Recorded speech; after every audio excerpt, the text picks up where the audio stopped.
Well, good morning and welcome, trustees, honored guests, faculty, alumni, friends, and family, to the 135th commencement exercises of the University of the Arts. Now, let me begin. This is the applause line. Let me begin by asking you to acknowledge the graduating class of 2013.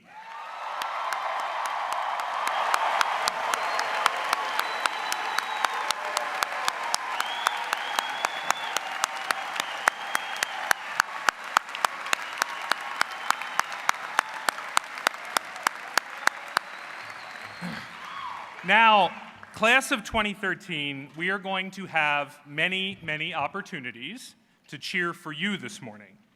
So I'm going to ask you to do something now. I would like to ask you to join me in welcoming to University of the Arts, and more importantly, in saying thank you to the people who are here with you today. They have been with you every step of the way these last 4 years, and for many, many years before that. You wouldn't be here without them. Class of 2013, I want you to bring the house down for your parents, friends, brothers and sisters, grandparents, everybody who brought you here.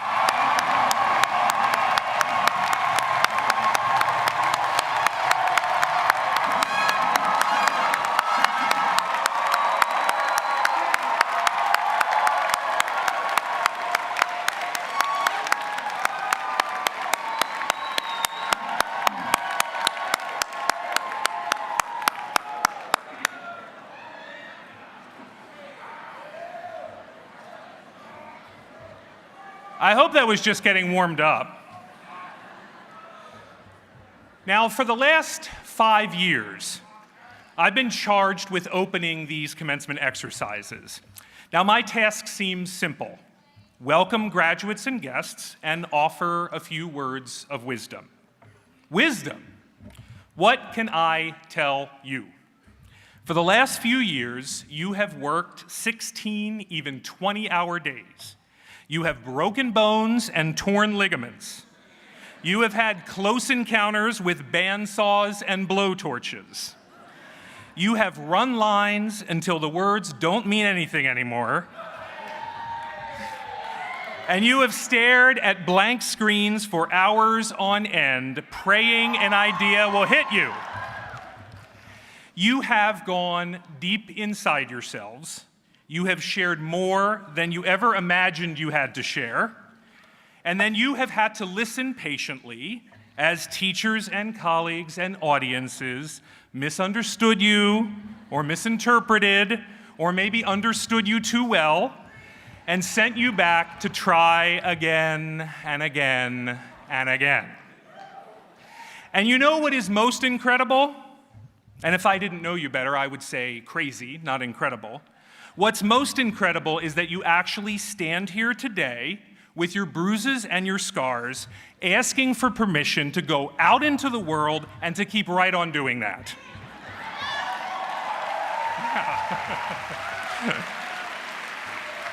So it sounds to me as if I should be the one who is asking you for advice and not the other way around. So I did. Instead of digging deep into the college president's compendium of wit and wisdom for every occasion, not a very big book, I confess, I thought I would ask you. But not you, but the you who have sat where you have been sitting over the last few years. I sent out some messages via Facebook over the last week or so to more than a dozen UArts graduates, alumni who had to make do only with my wisdom over the last 5 years before walking across this stage and out into their lives. I asked them what advice they would offer to you as fellow artists who brought to the seats of this academy the very same feelings of despair and joy, of frustration and revelation that you have. And from their comments, I have extracted a few lessons, which I will call the UArts Graduate's Guide to Making Art and Being Happy After Graduation. Lesson 1, you really will get by with a little help from your friends. You cannot do this You cannot follow this path without help. It is true that much of your time as an artist will be spent alone, wrestling with a script or laboring to get just the right effect in Photoshop or playing the same passage over and over again in a rehearsal room. And your time alone making art will ensure that that piece or performance is perfect. But it's the community that you build around yourself that will sustain you. George Schwab, graphic design, class of 2008, urges you to surround yourself with people who will feed your creative soul. The world is full of boring people. Be nice to these people, but keep your distance.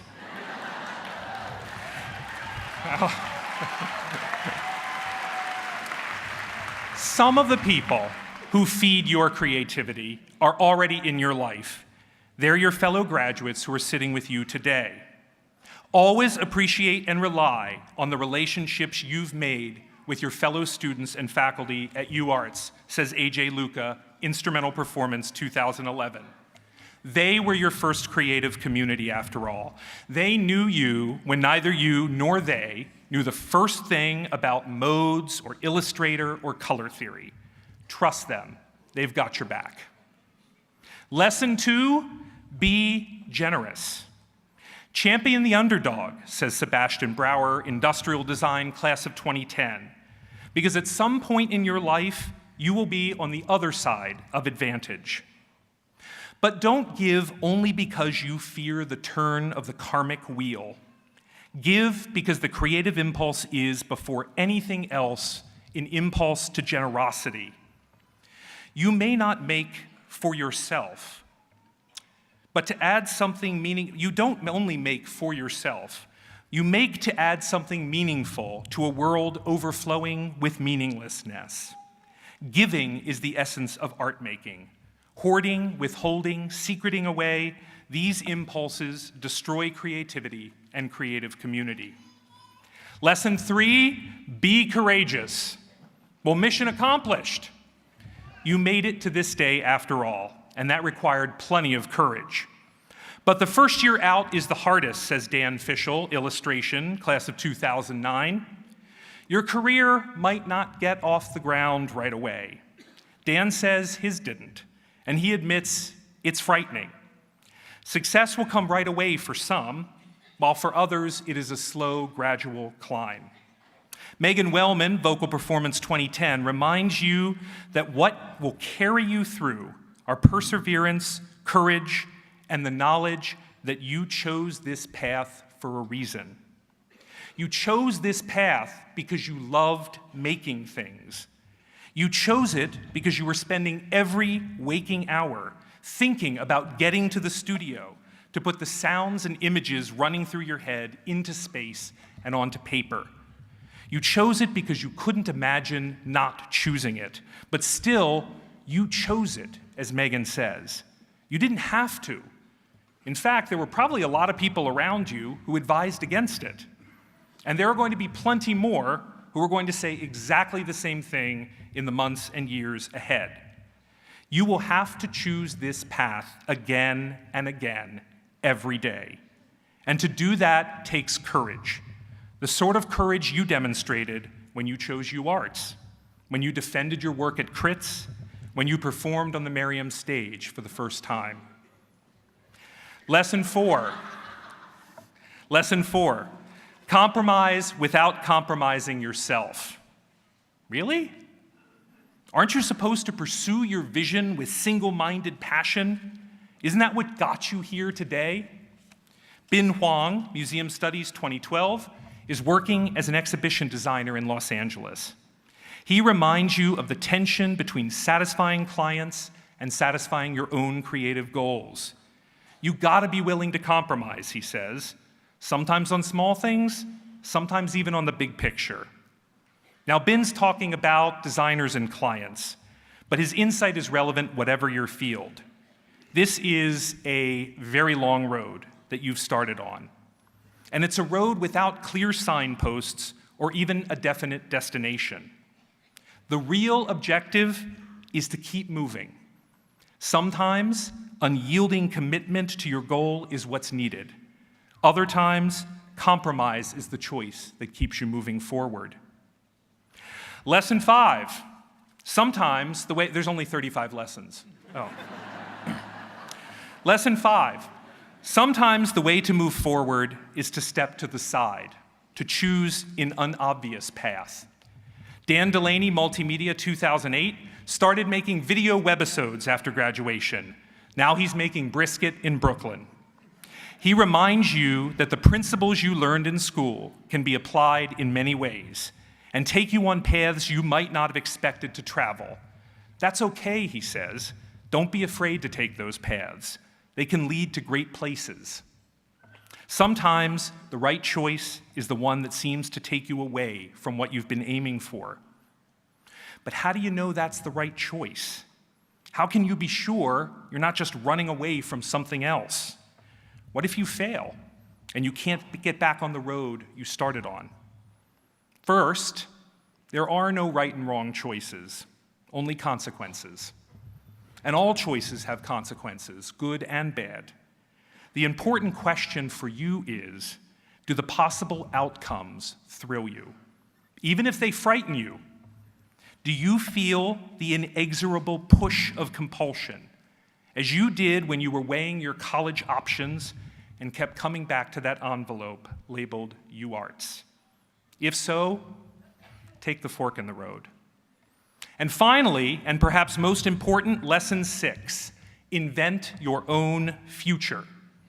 This last lesson comes from Michael Doherty, musical theater class of 2010. Woo! Seize whatever projects come your way, Michael says, but don't wait for them to come to you. Create your own opportunities. If you have an idea, make it happen. Don't just be an artist, be a pioneer. Fate, destiny, birthright, these are key ingredients in drama, fiction, myth, and legend, but they are completely useless as tools for living. Nothing is inevitable or assured. Not success, not failure, not this particular career or that one, not one future or another. You get to choose over and over and over again. And each time you make a choice, you make the future, your future. Now, I'm not so naive to suggest that anything's possible, that there are no limits, that all you need is a bit of pluck and a song in your heart. There will be obstacles. Some of them you'll make for yourself, others you'll encounter along the way.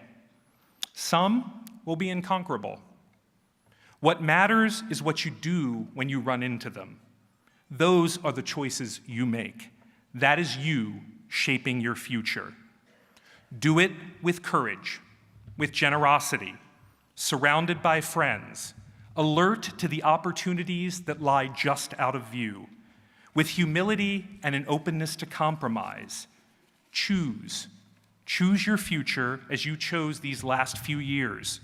Choose as the artists you have become, fearlessly, honestly, imaginatively.